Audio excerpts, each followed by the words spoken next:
আসসালামু আলাইকুম বন্ধুরা, আশা করি সবাই ভালো আছেন। আমি এখানে খুব ভালো আছি। তো আমি আজকে বানিয়ে ফেললাম মাছ দিয়ে, ফুলকপি দিয়ে, বেগুন দিয়ে, আলু দিয়ে, টমেটো দিয়ে একটি সুন্দর রেসিপি।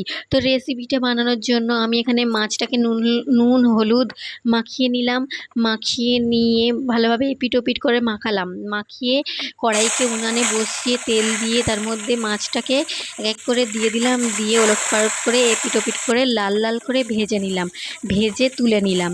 তুলে নিয়ে ওই মাছ ভাজা তেলটাতেই আমি ফুলকপি, বেগুন ও আলু দিয়ে নুন হলুদ দিয়ে একটুখানি ভেজে নিলাম লাল লাল করে।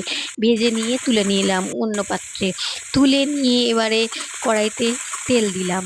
তেল দিয়ে তার মধ্যে পেঁয়াজ দিলাম। পেঁয়াজ দিয়ে একটুখানি ভেজে নিয়ে তার মধ্যে আমি রসুন বাটা দিয়ে দিলাম। রসুন বাটা দিয়ে একটুখানি নেড়ে চেড়ে তার মধ্যে আমি 4টে কাঁচা লঙ্কা দিয়ে দিলাম। কাঁচা লঙ্কা দিয়ে ভালোভাবে একটুখানি নেড়ে চেড়ে আমি টমেটো কুচি দিয়ে দিলাম। টমেটো কুচি দিয়ে একটুখানি ভালোভাবে নেড়ে চেড়ে আমি তার মধ্যে নুন হলুদ লঙ্কা গুঁড়ো ধনে গুঁড়ো জিরে গুঁড়ো মশলাগুলো একে একে দিয়ে দিলাম। মশলাগুলো দিয়ে আমি ভালোভাবে নাড়াচাড়া করতে লাগলাম। ভালোভাবে মশলাটাকে কষতে লাগলাম।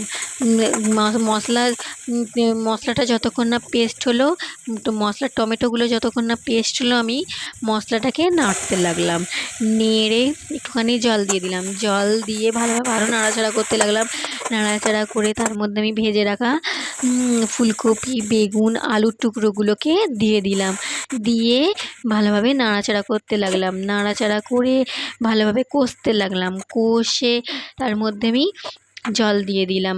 জল দিয়ে জল ফুটে আসলে আমি তার মধ্যে মাছের টুকরোগুলোকে দিয়ে দিলাম। মাছের টুকরোগুলোকে দিয়ে ভালোভাবে নাড়াচাড়া করে আমি জিরে বাটা দিয়ে দিলাম ওপর থেকে ছড়িয়ে। তারপরে আমি দিয়ে দিলাম এবারে নুন দিয়ে দিলাম পরিমাণ মতো স্বাদ মতো। আমি প্রথমে নুন দিয়েছিলাম বন্ধুরা, তো আমার একটু কম হয়ে গিয়েছিলো নুন, সেই জন্য আমি আরেকবার দিয়ে দিলাম। দিয়ে আপনারা আপনাদের প্রয়োজন